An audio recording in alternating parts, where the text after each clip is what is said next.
Fala também para mim, pastor, o que você se sente, né? Que também você pode falar, não, eu não sinto. Mas o que você sente hoje com a igreja nesse avanço, mas o que você sente falta da igreja de 20 anos atrás, de 15 anos atrás? Sim, então, pegando o gancho que você falou da televisão, há um tempo atrás, a igreja demonizava a televisão. Mas não demonizava a televisão, mas os assuntos que eram tratados na televisão. Então, para facilitar a vida do pastor, eu me lembro do meu pastor, né, o meu primeiro, ele falou assim, não pode televisão. Por que não pode? Porque tem assunto ali que não, e a gente não vai conseguir filtrar. Então, para a gente não perder, né, a gente para. Como o pastor Alessandro falou aqui, o que aconteceu na pandemia?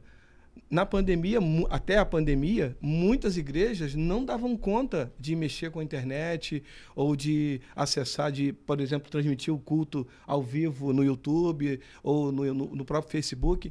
Mas o que a pandemia fez? A pandemia obrigou essas igrejas a migrarem para esse... Obrigou a se adequar. Ou se adequa ou está fora.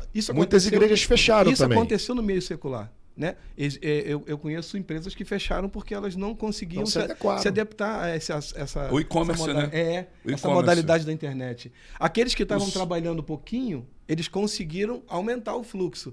Aqueles que não estavam trabalhando e não conseguiram se adequar, eles estão fora hoje. Hoje estão fora. Eu acho que a grande maioria dos que estão nos vendo, que irão nos ver, eu acho que já viu o Rio de Janeiro, o centro do Rio de Janeiro, o centro da cidade, e talvez tenham tido a oportunidade de voltarem no centro da cidade depois da pandemia. E o centro do Rio, ele mudou completamente.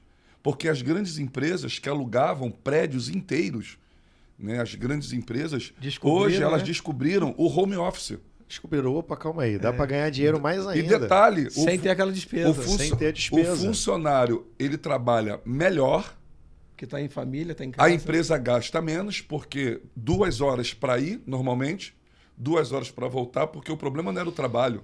O problema era o deslocamento. O estresse emocional que você causa no funcionário. Hoje, eu vou no centro da cidade, eu fico triste, porque praticamente, né, 70% do centro da cidade não é que está parado, as coisas continuam. Sim. Mas aquele movimento, aquele ambiente, tudo fechado, as coisas fechadas, a gente fala assim, é uma crise? Não. As empresas precisaram... Algumas delas na verdade, Estão aproveitaram ganhando mais momento. hoje, cresceram mais agora do que eu não sei como antes. Que vai ser isso para a parte realmente econômica do país, porque outros setores dependem desse movimento, né? Uma deles é o ramo da comida, né? Sim. Então ali, eu fui no centro há um tempo atrás e eu observei isso também, né? Então assim, eu não sei como vai ser a consequência disso daqui a 10, 15 anos.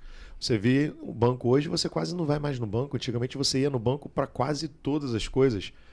Hoje teve agências aí do Bradesco, de Itaú, entregando e entendendo que o home office, os bancos digitais surgiram com uma força muito grande. Total. Então assim, se a igreja não se adequar dentro dessa nova tecnologia, até em uma nova comunicação para...